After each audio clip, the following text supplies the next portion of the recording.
ഇനി ഒളിമ്പിക്സ് വർത്തമാനങ്ങൾ.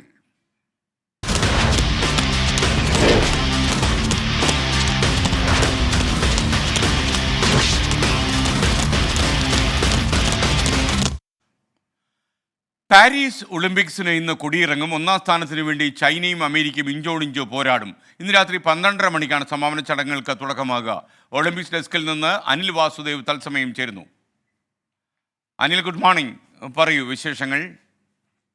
Good morning S K. അങ്ങനെ പുതിയ വേഗവും ഉയരവും ദൂരവും ഒക്കെ തന്നെ താണ്ടിക്കൊണ്ട ഒളിമ്പിക്സിന് ഇന്ന് സമാപനമാവുകയാണ്. 33ാമത് ഒളിമ്പിക്സ് ആണ് പാരീസിൽ നടന്നുകൊണ്ടിരിക്കുന്നത്. ഇന്ന് സമാപന ദിവസമാണ്. ഇന്ന് രാത്രി 12:30ക്കാണ് സമാപന ചടങ്ങുകൾ തുടങ്ങുക. അതിനു മുമ്പായി നിരവധി മത്സരങ്ങളുണ്ട്. 13 സ്വർണ്ണമടക്കം 23 മെഡലുകൾക്ക് വേണ്ടിയുള്ള പോരാട്ടങ്ങൾ ഇനിയും ബാക്കി കിടക്കുന്നുണ്ട്. അതിനിടെ അമേരിക്കയും ചൈനയും കഴിഞ്ഞ സമീപകാല ഒളിമ്പിക്സുകളെ പോലെ തന്നെ ചൈനയും അമേരിക്കയും തമ്മിൽ തന്നെയാണ് ഇപ്പോൾ ഒന്നാം സ്ഥാനത്തിന് വേണ്ടിയുള്ള ഇഞ്ചോടിഞ്ച് പോരാട്ടം നടക്കുന്നത്.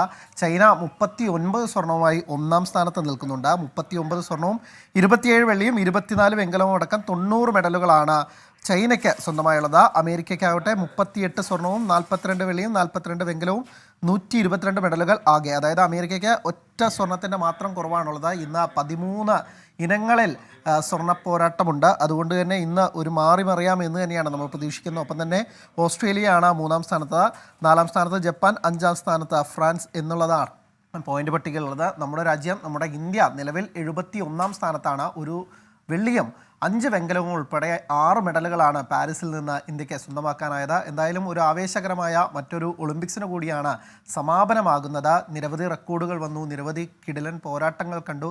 അപ്പോൾ മറ്റൊരു ഒളിമ്പിക്സിലേക്ക് കൂടി ഇനി ഇറങ്ങുന്നതിന് മുമ്പ് ധാരാളം നല്ല മുഹൂർത്തങ്ങൾ സമ്മാനിച്ചിട്ടുണ്ട്. ഒപ്പം തന്നെ വിവാദങ്ങൾക്കും ഒട്ടും തന്നെ കുറവുണ്ടായിരുന്നില്ല. നമുക്കും ഒരുപക്ഷെ വലിയ സങ്കടമുണ്ടാക്കിയ ഒരു ഒളിമ്പിക്സാണ്. നമ്മളൊരു ചരിത്ര നേട്ടത്തിൻ്റെ തൊട്ടരികെ എത്തി വിനേഷ് ഫോഗട്ട് വീണു പോകുന്ന കാഴ്ച കണ്ടു. അക്കാര്യത്തിലൊരു തീരുമാനം വന്നാൽ മാത്രമാണ്, അനുകൂലമായ ഒരു തീരുമാനം വന്നാൽ മാത്രമാണ് നമുക്കിനി എന്തെങ്കിലും ഒരു സന്തോഷിക്കാൻ വകയുള്ളൂ. അതൊരു വെള്ളിയാണെങ്കിൽ ഇതുപോലെ നമ്മൾ രേഖപ്പെടുത്തിയ മറ്റൊരു ഒളിമ്പിക്സ് ഉണ്ടാവില്ല. നമ്മുടെ സർവ്വകാല നേട്ടത്തിലൊന്നും തന്നെ എത്തിയിട്ടില്ലെങ്കിൽ പോലും മികച്ച പ്രകടനം തന്നെയാണ് ഇന്ത്യക്ക് ഒളിമ്പിക്സിൽ കാഴ്ചവെക്കാൻ സാധിച്ചത്. അടുത്ത ഒളിമ്പിക്സിലേക്കൊക്കെ പോകുമ്പോൾ കൂടുതൽ മെച്ചപ്പെട്ട പ്രകടനം നമുക്ക് കാഴ്ചവെക്കാൻ സാധിക്കുമെന്ന് തോന്നുന്നു. ഒപ്പം തന്നെ ചില വിവാദങ്ങളൊക്കെ തന്നെയോടുകൂടിയാണ് പാരീസിന് കൊടിയിറങ്ങുന്നത്. അതൊക്കെ തന്നെ മാറ്റി നിർത്തിക്കൊണ്ട് അടുത്ത ഒളിമ്പിക്സിൽ ഇതിനേക്കാൾ ഗംഭീരമാകുമെന്നും കരുതാം. ഇന്നും അവസാന ദിവസം ആവേശക്കൊള്ളിക്കുന്ന നിരവധി പോരാട്ടങ്ങളുണ്ട്.